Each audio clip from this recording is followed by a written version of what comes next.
to my left, this is Attorney Rob Cox. He is our new, or represents our new solicitor, Eastburn and Gray. So welcome, Attorney Cox. Thank you, Mr. At this point, Dr. Radigan, I believe you're going to introduce some students that we have that we'd like to recognize. Yes, we're fortunate to have with us tonight two special groups, and I would like to recognize them. First, we're going to start Mr. Steve Mosser, who's our choral director of the high school, who's going to share some great news with us. Thank you. And I'll just read this. On March. There you go. Thank you. Yes. On March 26, 2014, 5 Pennridge High School students traveled to Hershey-Harrisburg area to participate in the 3-day 2014 Pennsylvania Music Educators Association All-State Festival. Students chosen had successfully competed in 3 previous auditions leading up to the selection of students for this event. We start with auditioning in November and December for the district level, and they are chosen, and then once they go to that festival in January, then they re-audition, and the top students from each voice part or each instrumental part move on to the regional level, which would be 2 districts, which would be the Lehigh, Chester, Delaware, and Bucks, and Montgomery counties. From there, and since there are 6 regions in the state, when they go to regional chorus, orchestra, or band, the top players and singers move on to the state level, and that's where these students had participated. The concerts were held on Saturday, March 29th at the Forum in Harrisburg. The All-State Chorus included 240 students from 106 school districts across Pennsylvania and was under the direction of Andrew Clark, Director of Choral Activities at Harvard University. The All-State Concert Band, under the direction of Andrew Boyson, Jr., consisted of 156 students representing 108 school districts. Boyson is a professor in the music department at the University of New Hampshire. So we want to just let you know that these students had made it the top musicians of Pennsylvania. Congratulations to the All-State Chorus members, Richard Hayes, bass, Sam Kribda, bass, Brad Neely, bass, Lauren Price, soprano, and to the All-State Concert Band member, Maya Hayden, French horn. So I would like to thank you for supporting us financially, and allowing us to go to this, this festival, and it's also part of the music convention. And I think some of the students would like to say a few words, if that's okay. And I see you've got the timer ready, go. Hi, I'm Sam Kribda. Thank you for this recognition. The 5 of us here tonight and all of the musicians who participate in the county, district, regional, and state festival tried to represent Pennridge as best we can, and I think we did pretty well. We'd like to thank Dr. Radigan and the administration and for your continued support of the vocal music program and all the music programs and the opportunity to participate in events like this. And also thank you to Mr. Malser for driving us to these fun events.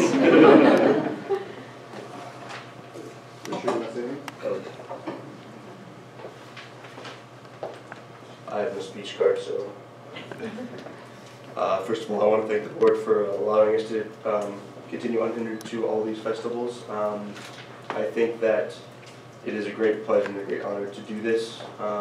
I did the math on this, and what you have sitting behind me is part of the top 1% of the singers in the state. And I think that to have such a great pool of kids to take from this, which, by the way, 4 below the choir is a record. It is one of the record numbers, I believe, for choir in this district for a long, long time. And I think a bunch of that credit goes to our director, Mr. Malser, so please give him a hand.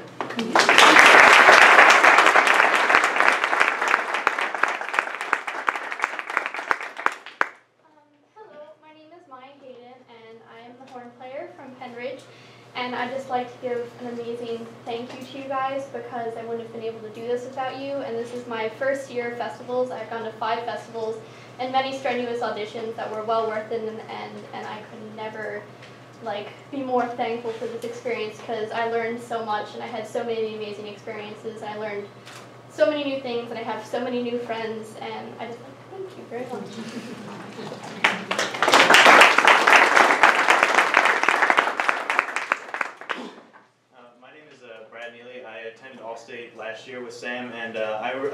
to thank you guys for allowing us to go to this festival, because of course it takes a lot of hard work, but it wouldn't be possible without your guys' work as well. And I'd just like to say that going to All-State is one of the highlights of the year for me, and I really enjoy my time there, so I'm really happy that you guys support this. Thank you.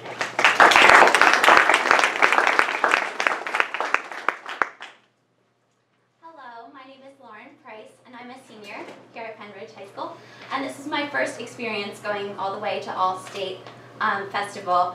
And I just want to thank you so much for sponsoring us in this event. It's one I'll never forget. And not only did I learn so much musically, but I learned a lot socially and intellectually as well. Thank you.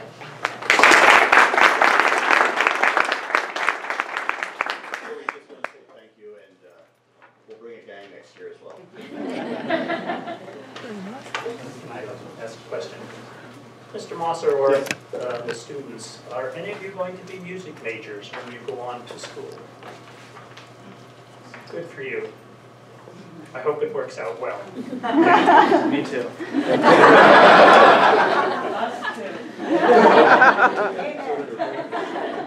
Okay, well done, everyone. Thank you very much, Mr. Mosser and students. The second group we'd like to introduce tonight, under the direction of Mrs. Joyce Schellenberger, is a special group, and she'll explain why. Speaking of gang, do you want them to? All right, gang.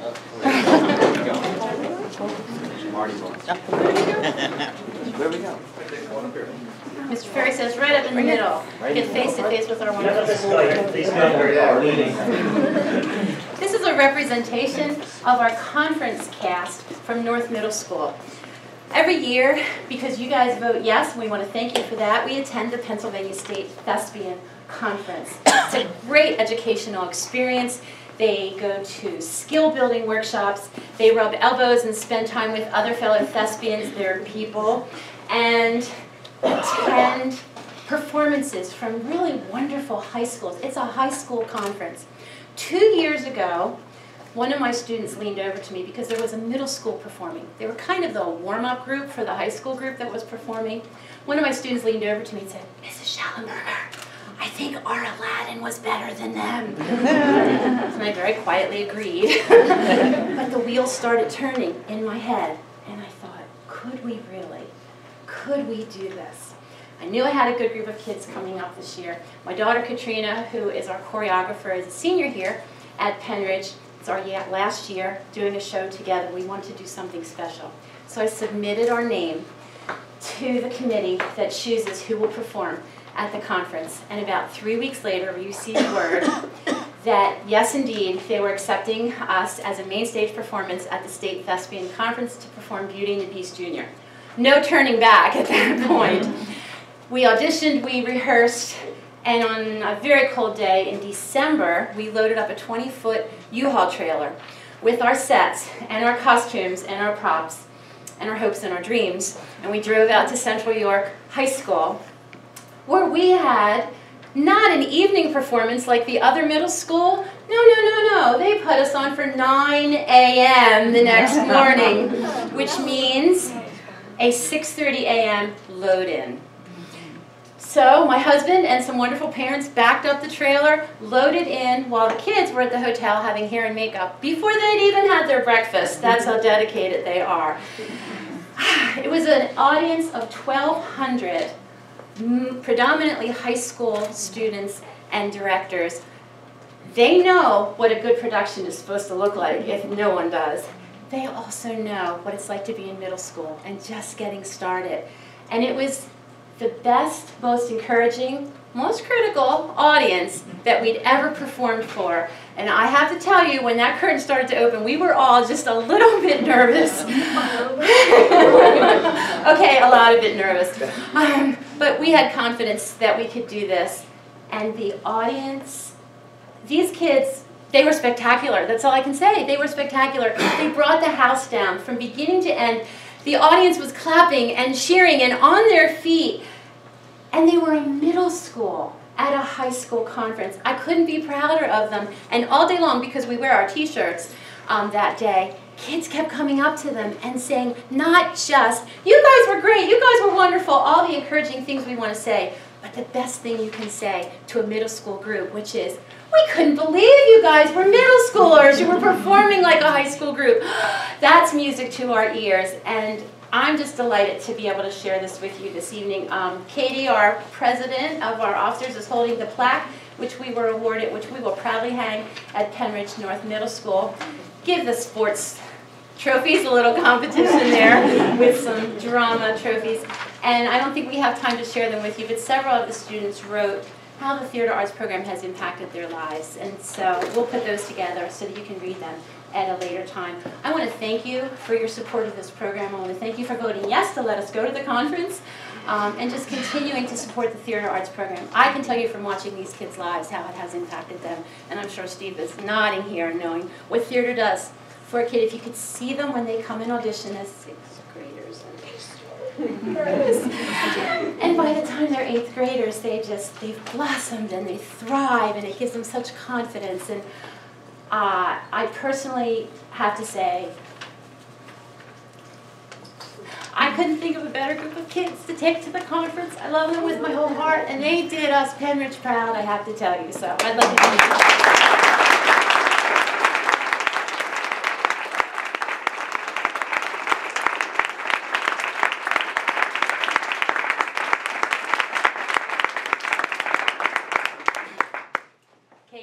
Lead us back. Oh, Will, did you pass those pictures around? Sure. Why don't you leave them with the board members so they can take a look at them? Thank you. Thank you, Mrs. Schellenberg. Great job. We'll package it. Thank you and congratulations, students. You're more than willing to stay to listen, hear what goes on at the board meeting, but I can imagine you might have some homework, and we won't be offended if you decide to leave early. So, your choice.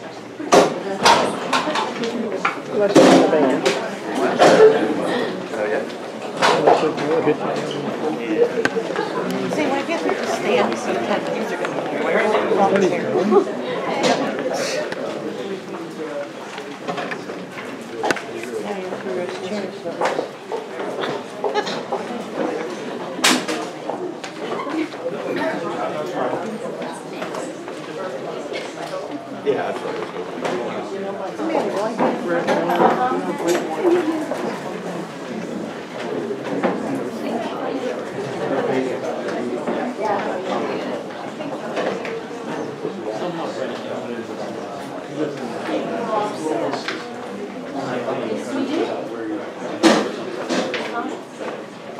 At this point, we will move to the questions and comments from guests.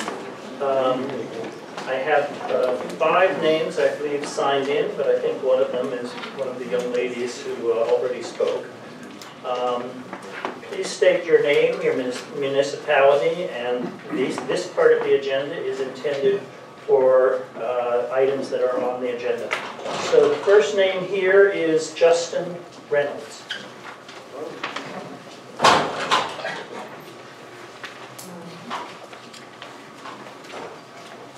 My name is Justin Reynolds, and my municipality is West Rock Hill.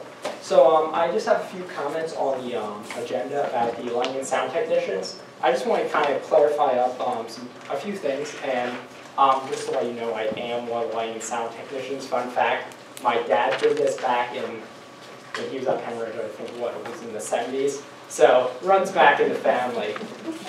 We noticed on the new proposal for the payment structure, and we accept it. I mean, it's good. But our only concern was we have volunteered well over 50 hours over the past 4 years, which is the time I have done lighting and sound. And I was just an employee coming about a month ago because we were asked to do a few things for the school, so I had to get my papers in. So my only concern is on the grandfathering of the hours and how that's going to work, because we have over 4 years of volunteer hours. And I'm just a little concerned about whether that's going to be honored or not in the payment structure. So that's my only concern, and thank the board for their service. Thank you. Thank you, Mr. Reynolds. I don't have the answer to that question. Does someone else want to tackle it tonight, or shall we come back to Mr. Reynolds? I don't hear or see any respondents to that. We'll get back to you. Thank you for asking the question. Next was Maya Hayden. I believe she has left. Nick Callums.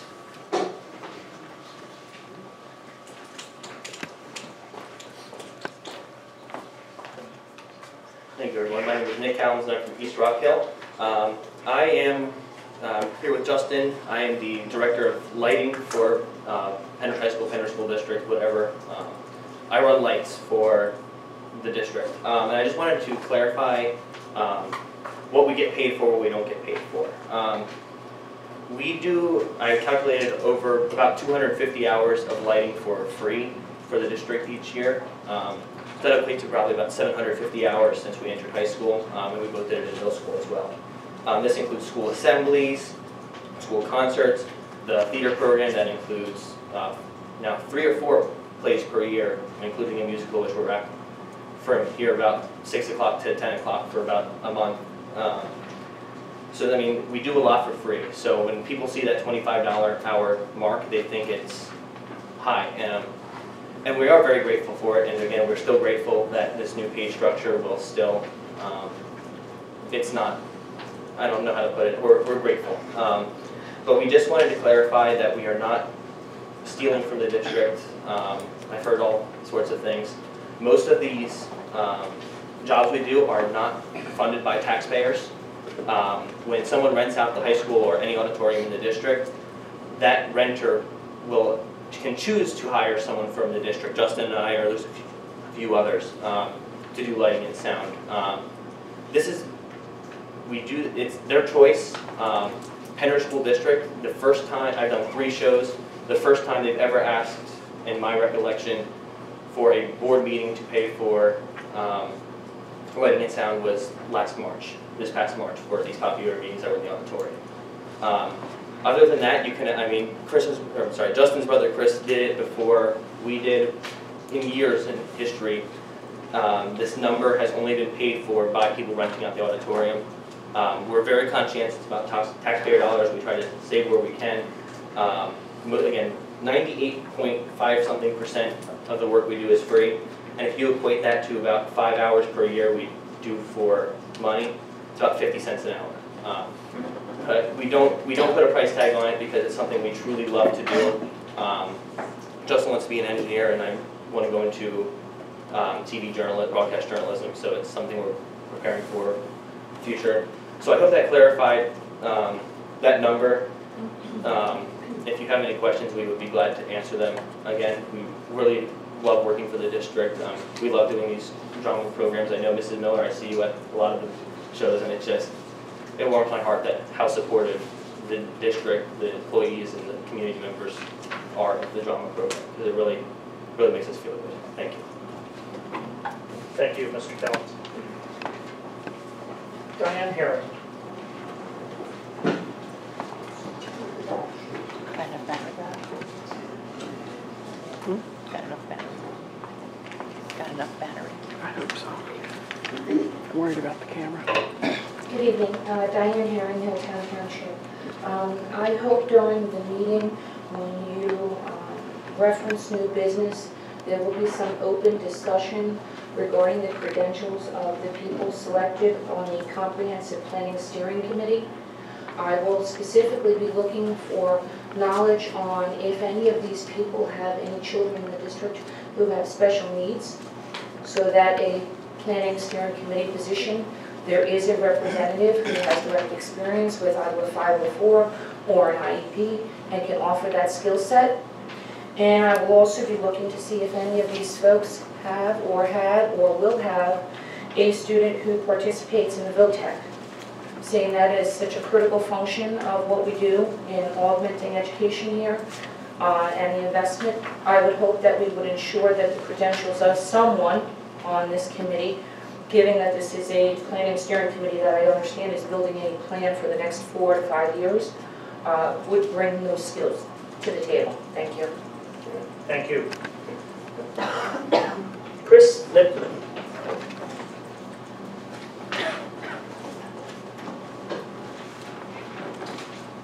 Excuse my hat, no disrespect, I'm just having a bad hair day.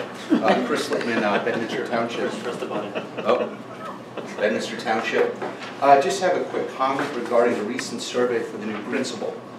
I commend you guys, or I commend the district putting that survey out. I just noticed this survey and the last survey that was done for Dr. Radigan's position There's about 5 questions, and you're supposed to pick about 5 answers out of 8 of what you think is best. It seems like maybe the next time if there's another survey, maybe make it less, maybe 3 answers, because I think what the community might find out is what we don't want more than what we do want, if that makes sense. So that's just my comment. It just seems like if you're picking 5 questions out of 8 answers, we're really not going to get down to what maybe the community really wants out of the principal. Thank you very much. Thank you for your suggestion, Mr. Lippman, and I will tell you from surveys I have taken, I don't always follow the rules, I guess I shouldn't admit that, but I do sometimes. If I have very specific interests, I make sure that those are represented and others are not. That would be my suggestion to others. I don't know whether the survey as it went out required 5 answers, but my guess is that it could be done with fewer. In fact, you feel very strongly about 4 and not 5, or 3 and not 5, whatever. But And you did the the suggestion is a good one. so Thank you. you got it. Okay, those are the names on the list. At this point, I'd like to move to the consent calendar. Do we have a motion to approve the consent calendar? It would include, well, let me ask first, are there items on the consent calendar, items A through I, that any board member would like voted on separately? If not, then do I have a motion for items A through I, which include the minutes from the March 24 and April 8th meeting, the bills list for the main bills list plus the capital projects, self-insurance, and food service bills list, the financial reports, the budget transfers, and the superintendent's personnel report. So do I have a motion? And a second?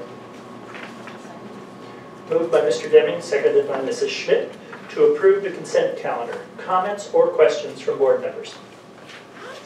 If not, all those in favor? Aye. Opposed? Motion carries 8-0. Thank you. At this point, I will give my report, hopefully briefly. I simply want to say tonight is a continuation of the conversation on the budget for this district. I think that this is a very important conversation because this is perhaps the toughest budget we have faced in many, many years.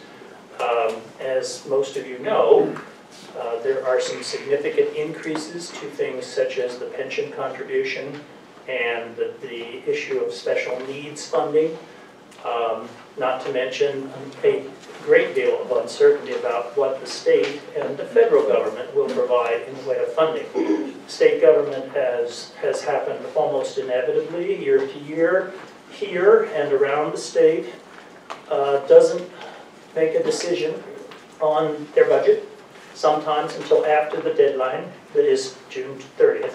We don't have that option. We have to put forward a budget before that date, not to mention that it can create a cash flow issue if we don't get the taxes that everybody wishes to receive in the mail so that they can be paid or people can start to pay them over time. So it's an issue that we face, and this year probably more so than ever. As we all know, it's an election year, and because of that, the legislature and the governor seem to be even quieter than usual about what the intent of their budget plans are. So my guess is we may not have to wait until December 23rd, as we did during one of the Rendell administration years, but we probably won't get the budget until late June or sometime thereafter, and for us that will be too late. So tonight is, as I say, a continuation. We've been talking about this. We have 2 more Finance Committee meetings already scheduled, and on May the 7th, I believe is the date, we have a special meeting planned where we will try to pass a proposed final budget. That is just what it says. It's proposed. It's final only in the sense that we must pass a preliminary version of the budget and then open it to public inspection for 30 days. So there will be at least 30 days. The plan currently is for more than that, and it will probably be voted on either on the 10th or the 16th of June as a final budget. It will be, in my opinion, a difficult budget that will have pain and suffering and some sacrifice perhaps for everyone in the district. So not something that necessarily we look forward to, but it is our obligation And obviously, for our students and the community, we need to do this. So I just want to make sure that people know that this is a high priority. The other thing that's two things, perhaps one or two things that are very high priority at this point in the district are our negotiations with both our teachers and with our support staff. The support staff contract has already expired, so we're operating within the status quo, so to speak. And the teacher's contract will expire at the end of June if a new one isn't negotiated before that. Obviously, that's a process that's underway, but it's never an easy process, and it won't be made any easier this year because of the budget difficulties, among other things. So stay tuned. Obviously, this will be a time of some effort and perhaps some pain in the district. And I don't mean to make that sound too negative. I just think people should keep that as a focus in the foreseeable future until we get those issues behind us. At this point, I believe Dr. Radigan will give a much more upbeat report than I just gave. Yes, I think I have some positive news, Dr. Yarnell. Thank you. First of all, I'd like to thank Schuyler Elementary School for the display here in the boardroom. We have 2 donations to recognize this evening. The water polo and swim teams received a donation of $5,000 to be used specifically to purchase warm-up suits for the boys and girls water polo and swim teams. And we'd also like to thank the Grass PTO, who will be purchasing 8 Elmo projectors for Grass Elementary School. Some good news. The U.S. News and World Report does a ranking, many of you probably have seen this, of high schools. And I am very happy to say that Pennridge came in 3rd in Bucks County and 52nd in the state. There is more information about this report on our website, so I encourage you to take a look. We're very proud of that. For the 3rd year in a row, a Pennridge student has won the United Way of Bucks County's Dr. Martin Luther King Day of Service essay contest. Junior Elizabeth Yardley follows in the footsteps of Ryan Day and Matthew Eisler, both of Schuyler Elementary School. Elizabeth's essay is posted on our website if you would like to read it, and her score was very impressive at a 99.3. Can't get much better than that, so nice job, Elizabeth.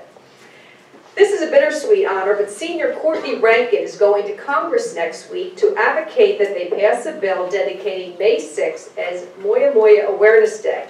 She will be joining 6 other families in this mission. Courtney has been battling the disease for several years. She has been all over the East Coast for treatment. She gets frequent debilitating migraines due to a rare blood vessel disorder in her brain. To date, there is no cure, so we certainly wish her the best on this endeavor. The high school chapter of Family, Career, and Community Leaders of America recently won a silver medal at the state conference for a project that involved collecting canned and other non-perishable food items on behalf of the Manna on Main Soup Kitchen in Lansdale. They also helped to serve dinner one night at the kitchen. Students who attended the conference were Sarah Ferreira, Ashley Flowers, Jessica Sinwell, and Tiffany Vandavander. All are 11th graders and officers of Pennridge FCC LA. Guth 5th grader Ashley Gordon got the thrill of a lifetime when she performed with members of the Philadelphia Orchestra, including conductor and bass trombonist Blair Bollinger on April 10th at the Temple University Performing Arts Center. Ashley plays in the Diebler Elementary Band and also studies the trombone privately. Music teachers Mark Morris and Mary Beth and Juke also performed at the event. Congratulations to senior Matt Harmon for winning a gold medal and a spot in the Skills USA National Competition in June. Matt was a member of the Tech School's Automated Manufacturing Technology team that took the top spot. 2 other Pennridge students placed in the state competition. Joe Bauer was 2nd in the Diesel Equipment Technology section, while Chris Heller was a member of the Teamworks group that finished 3rd. The high school's Technology Student Association Club recently enjoyed the most successful state competition in its history, with 14 of 16 students who competed placing in the top 10. Our students competed against the best of 80 other school districts and more than 800 students from across the state in 19 different events. Congratulations to advisor Hank Ward and his students. Juniors Zaya Morris and Emma Butcher placed second at the National History Day regional competition at Ursinus College on March 22nd for their video documentary, The Monuments Men. The Monuments Men focuses on the work of the citizen soldiers of the Monuments, Fine Arts, and Archives program who work to rescue, protect, and preserve the artistic and cultural heritage of Europe during World War II. Zaya and Emma will participate in the state contest at Millersville University in May, competing against the top 3 documentaries from each region. The top 2 from the state will be entered into the national competition in June. Congratulations to 5th graders Gabe Tironi of Grass Elementary School and Gavin Kubler of Sellersville Elementary for taking 2nd and 3rd place respectively in the Bucks County Regional Spelling Bee held right here at Pennridge High School. And finally, I would like to call your attention to some upcoming events. Tomorrow night, the Pennridge Community Education Foundation will present the 4th annual A Lovely Evening event at Sellersville Theater. Dibler Principal, Mrs. Deb Brady, and Penn Central Secretary, Mrs. Susie Wolfinger, will be receiving Friend of Education awards. There will also be performances by student musicians, artwork by students, and a silent auction. It really should be a lovely evening. I'm looking forward to it. Tickets are still available, so please see Mr. Joe Ferry if you are still interested in attending. On Saturday, our cheerleaders will be holding a clinic in the Green Gym from 10 to 2:30. Also on Saturday is the Bedminster PTG Pet Show from 11 to 2. It's the 54th consecutive year this event has been held. On Saturday night, there will be a fundraiser at JT Bankers in Sellersville for the Linda Serrano Reading Awards Scholarship. And on Friday, May 9th, Guth will celebrate the 50th anniversary of the school with a special program. So as you can hear, there are many wonderful happenings here that we are all very proud of. So we hope you will be able to join us for some of these events. Thank you, Dr. Urnell. Thank you. I would just like to add, in terms of the U.S. News and World Report survey, that 2 of the criteria on which they base their ratings are things that I think we should be especially proud of. One is that the actual ratio of students to teachers, and proud maybe isn't the right word, I'll retract that and say that we should be pleased that we can achieve this with a larger than average ratio of students to teachers. I think that's a credit to our administration and faculty, and I want to thank them for that. The other, and of course the normal actors are there, those are our standardized test scores, the PSSAs. But they also talk about the advanced placement or international baccalaureate. And in this case, I think it's very positive that our students, the ones who take the advanced placement, and I would remind everyone that we don't pay our students to do that, as some schools do, and we encourage many, many students to do so, even though they may not do well on the test. That our students had a very high rate of proficiency, that is scoring 3 out of the possible 5 or greater. And I think, again, that's a credit to those teachers who teach those courses, and most importantly perhaps to the students who take them and instruct themselves to do so. So thank you, and I think that's really good news. At this point we'll move to the committee reports. The first one is activities. Mrs. Miller. Thank you. The Activities Committee did not meet this month. However, our next meeting is scheduled for May 5th, 2014 at 7. Well, we're not sure about the time, are we? Wayne? This will be a joint meeting, is why we're hesitating on this. Right. Do we have a time for that, Dr. Football? I don't think that's the right date. I think it's 14. And we're starting with policy review at 7:30. So we'll follow the policy at 7:30. So again, that's May 14th. Thank you. Academic performance. There was an academic performance committee meeting held on April 1st. That meeting was, I would say, dominated by the update on the one-to-one computing program underway here in the high school. That night there were a number of teachers. Mr. Smith, of course, presented, and some students talking about how this program or this technology had impacted their learning and what they were doing in class and how they were doing it, how it was different from the more conventional learning that goes on in these same grade levels. I would simply say the summary of that was very positive on the part of all those who came before us. So I think we're pleased with that. We also talked about an update on the recently published, which means that they've been actually accepted, graduation requirements, Chapter 4. And what that is mostly has to do, in our case, with the change from having a graduation project as a mandate by the state to the fact that now the mandated part will be the Keystone exams and which ones will be mandated which year. So that's something that will continue to go forward, but 3 of them for the class of 2017, which I believe is Mrs. Yardley's daughter and her cohorts. I believe that's the year that these become fully effective. 2017. So we could have board members report on that. The progress toward that goal. Thank you. There are 2 motions that came from that meeting that night. The first one is the middle school science textbook. Actually, textbook is not right. It's more like a trade book, or parts of a trade book. Motion and Forces 1 and Energy and Matter 1. I would like to ask that I will move that we approve those texts as well as the high school English. The high school English is for summer reading, and there are actually 2 texts here. One is called The Maze Runner, the other is called Divergent. These are something that students are actually going to vote on, which of the 2 they would prefer to read, and then that will become part of the summer program depending on what they choose. I guess from my understanding, and I confess that I have read neither of these, but I gather that this is a dystopian kind of situation, much like 1984, and I suspect some of the students will find that an extremely interesting read. Hopefully that's the case, but in any case, I'd like to move that we accept these 2 instructional resources, one for middle school science and the other for high school English. Do I have a second? Second.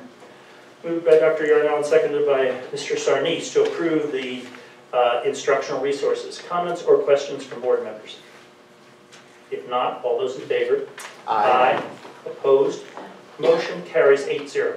The next Academic Performance Committee meeting is scheduled for May 6th, 2014. It will be held in this room at 7:30. Facilities, Mr. Casper. Thank you. Facilities Committee met on April 8th of this year. Tonight we have 3 motions on the agenda. The first motion is to approve the deed of easement for North Penn Water Authority, Sellersville Elementary Cost Sharing Agreement, and the Cost Sharing Agreement, which was board approved 6/25/13. Do I have a second on that? Yes, do you have a second?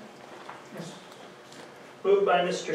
Casper and seconded by Mr. Deming that we approve the deed of easement. Comments or questions from board members? Hearing and seeing none, all those in favor? Aye. Opposed? Motion carries 8-0. Mr. Casper? Thank you. The second motion is to approve obsolete equipment, books, and supplies. These items are they listed for sale already, or they will be after tonight? So, and again, we're using Public surplus. public service. So do I have a second on that? Do we have a second? Second. Moved by Mr. Casper, seconded by Mrs. Miller to approve the obsolete equipment, books, and supplies. Comments or questions from board members? Not, all those in favor? Aye. Opposed? Motion carries 8-0. Mr. Casper? Thanks. The third motion, which was just placed on us tonight, is a motion to accept and award the Hellman Field bleacher installation project to J.L. Watts Excavation for $1,475,000 pending solicitor review. Do we have a second to that motion? Second. Moved by Mr. Casper and seconded by Mr. Perdomo to approve the, or accept the bleacher bid installation project. Excuse me, go ahead, I'm sorry. Yes, I was going to ask, first of all, are there board questions? Then I will ask, since this was not posted early, I will ask if the public has any comments or questions before we vote. Dr. Yarnell, if it's okay with you, I was going to, before we got to the board questions, I was going to ask Mr. Spatafore to kind of bring us all up to speed. That's fine. And then maybe do it in that order so we might formulate some better questions, not only us but the crowd. Thanks. Good evening. I hope everyone's happy to see me tonight. Just to keep everyone kind of in the loop, since we last met, the school board approved us to document and put out to bid the bleacher installation at the helmet field. In order to get to that point, we did have a meeting with the Uniform Construction Code Appeals Board in conjunction with East Rockville Township. They approved us to be able to use temporary toilet facilities for the upcoming 2014 football season upon the installation of the new bleachers. So we do have approval for that for the 4 home games if this is approved. We also submitted and were approved. We got a letter of adequacy from the Bucks County Conservation District. We were required, because this was under an acre of disturbance, that we got a letter of adequacy and they waived a formal land development process that will be included when the stadium project continues its second phase. What that means is we now have all of our approvals from Percy Regional, East Rock Hill Township, Bucks County Conservation District, the approval of the board to document and bid. Today we opened bids for the bleacher installation. And I'm going to kind of read this backwards so that everyone can kind of follow along. If you remember at the board meeting, the budget that was used was part of the inspection report and insurance letter that circulated back since January. And there is a 1.28 number for bleachers and installation of. So that's kind of that was our estimate that was given to us by the district requested bleacher inspection, which is mandatory every 4 years. So that being said, we included an alternate in this bid to deduct the bleachers and footing installation from the project in order that we could find out a real number for an apples-to-apples comparison. We've done that. Our bleacher number, bleacher and installation with the footings, was 1.14. So 1,141,000. So a comparison for 5,000 seats, which was the original design, versus the budget that was included in the original inspection, we're under the budget for the bleachers, which is good news. Now, we were also asked to include reduced seating. The original design has always been 5,000. We included 3,000, which would be a deduct from the base bid price of $350,000. We also had a deduct to go from 5,000 to 4,000, which would be a deduct of $172,000. I'm sorry, $155,000. And our base bid, and I want to explain to you what's included in the base bid. The base bid is more than just the purchase of the bleachers and the footings and putting them in. And to be in accordance with East Rock Hill zoning and building code, we have walkways to get from sidewalks to bleachers, which is a requirement for ADA. We have the approval for the temporary toilet facilities. We had a water line relocation that we had to get approval from the Percy Regional Authority. We have power. There's a small portion of electrical included in this to get from the existing electrical panels to the press box and the camera platform. Press box is on the home side, camera platform is on the visitor side. So there's some electrical scope included in this. Then there's the erosion and sediment control, which is site work that's put in place and required by the Conservation District. All that work included in the base bid amount is $1,475,000. for the bleachers, the installation, and the scope that I just explained to you. That remaining work, the associated work that is outside of the $1,141,000 for the bleacher price only, that work would have to be done regardless of which alternate you select to reduce seats. We still need to do erosion and sediment control. We still have the electrical portion. Walkways, there's some stormwater drains and piping that are going to be installed. So that is the constant number across the other alternates for what you choose for seating. So the board will need to make a decision if they want to reduce the number of seats, even though we're under our original budget for the 5,000 seats that was in the original design. So Mr. Casper, I guess, is asking tonight for the approval to move forward with this. And what I'd like to share with you is we had a conversation with the contractor immediately following the bid opening. He has approximately 2 months worth of excavation work, the erosion, the paving, the concrete. We then spoke to the bleacher manufacturer that was submitted, and we've been working backwards from the September 26th home football game. That date has not changed for us, and I don't think it's going to. So we worked backwards, and we were given, from day one, 5 months from ordering the bleachers to go into production, to be delivered and installed, to be used by the first home game. 5 months from September 26th was 2 days ago. We're on track, we're on budget to have the bleachers done, as long as weather permitting and there's no Katrina near where our steel is being fabricated for these bleachers.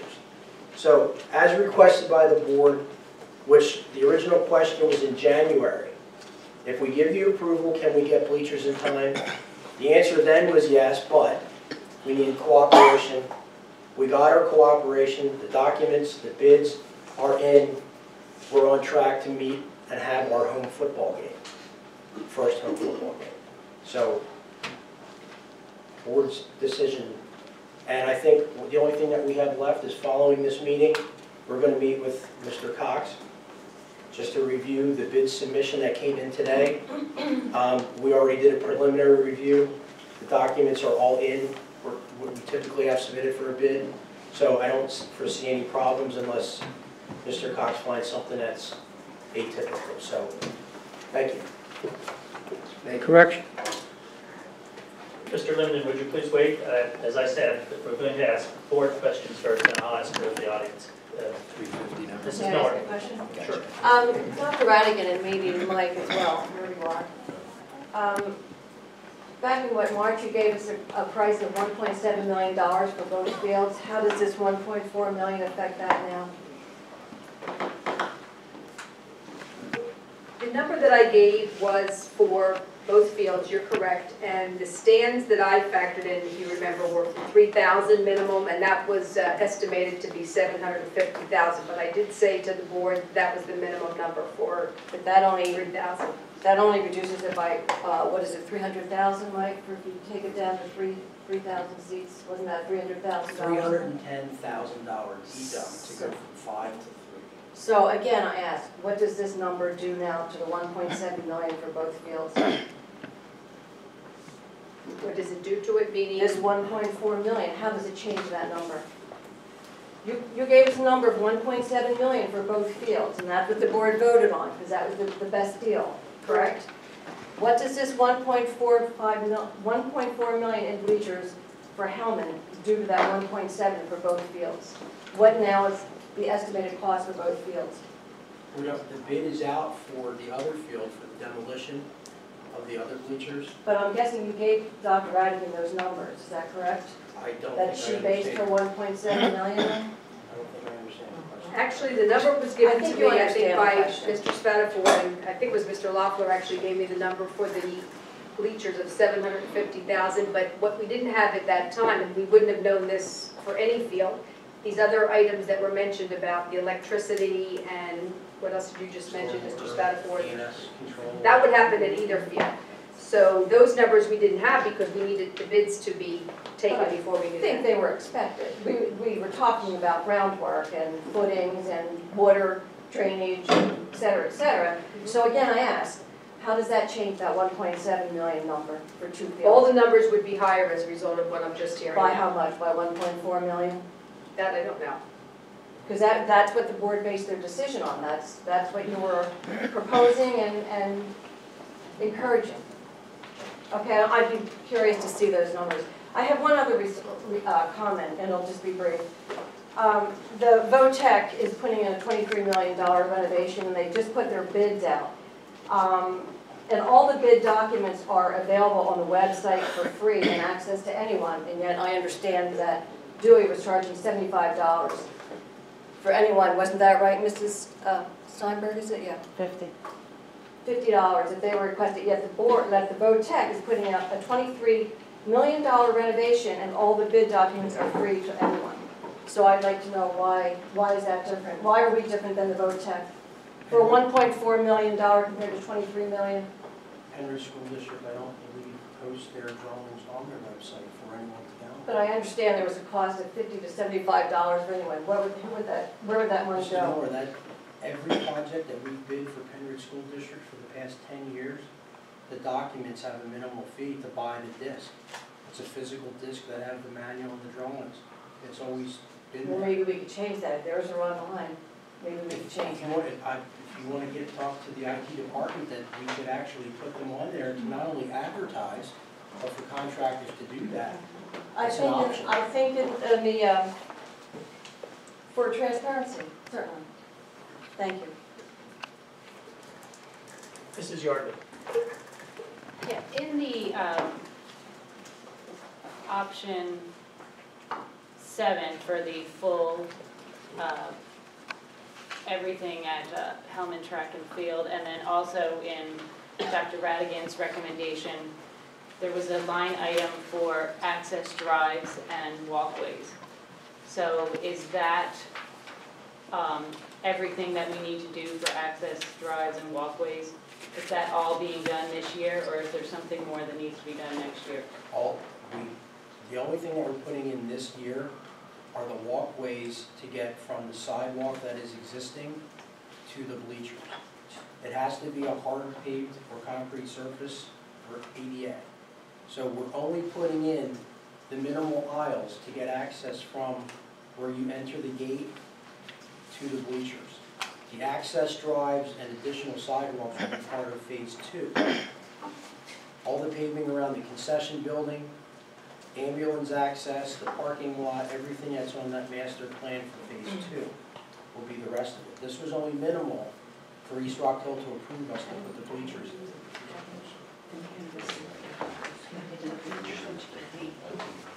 Yeah, that site work is part of that $300,000 and some site package.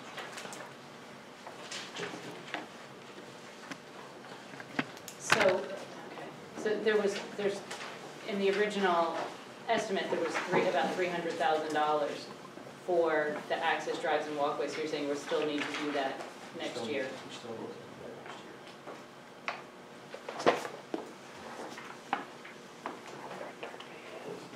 year. Yes, Mr. Sardi. Yeah, Mr. Spatafora, can you just clarify, this bid includes a press box? Correct. Okay. Press box and cameras, a camera platform on the visitor side. Okay, and can you tell me with the 5,000 seats, how many are on the home side and how many are on the visitor? There's 35 and change on the home side and 15 and change on the visitor side. And if we would go to 4,000, what would that be? If we go to 4,000, we're actually taking a section, 2 sections out of each side, visitor and home, so they would both be reduced by, whatever that number. They're not even numbers because each section holds a certain amount of people by seating. So to get to that 4,000 and change number, they would remove 2 sections from the home and 2 sections from the visitor and move the ends with the ADA ramps in. Peter, can you ask him to go to the podium so we can hear? Yes. Can you answer the questions from the podium, please? Thank you. In order to reduce the number from 5,000, they will remove 2 sections of bleachers. That's from the walk aisle at the front to the very top seat. Would remove them 2 home and 2 visitor to get us from the 5,000 to the 4,000. Okay, if we ever then had some big event, let's say we went with a smaller number of seats and we had a big event where we maybe had to rent portable bleachers, could that be done in the space then somewhere? Or is that? It could be, but if you rented bleachers for a specific function at that field, we would have to go in and put leveling pads in to hold those temporary bleachers. Okay, that's what I'm asking. Because we're not changing, most of the areas that we're working is stormwater related. We're not changing that runoff. We're actually working with the slope, the upslope on the home side and the downslope on the visitor. We're putting the piers in those. We're not changing. So in order to put temporaries, if they're going to go outbound of either of the new fixed bleachers, they would have to get leveled. That would be obviously significantly lower than the fixed bleachers would be.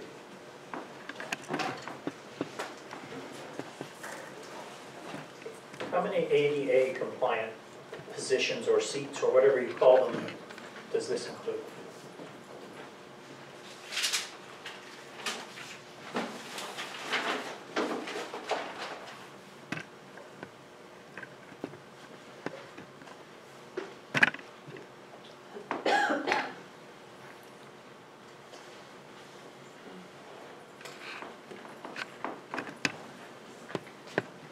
There's 44 total, 22 each side. Other questions? Mrs. Yoder?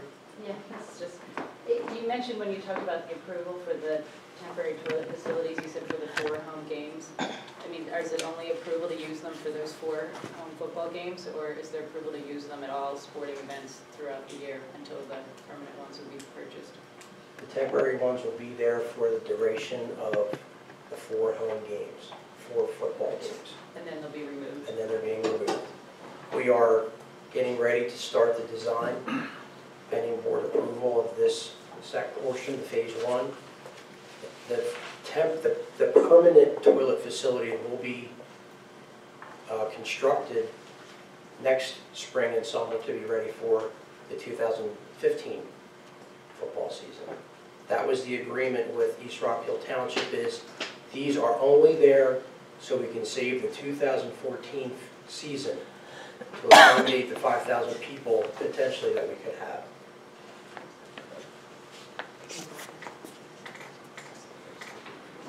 Are any of the portable bathrooms ADA accessible, handicap accessible? Yes. We, the agreement that we had with East Rock Hill Township was that we will provide 4 of the 20 that they're requiring. And we are also going to make the building available to anyone who may need to use a permanent facility rather than a temporary. So they made sure that we were accommodating to that. So it will be a little bit more of a walk, but if they do need permanent facilities, the building will be made available to them.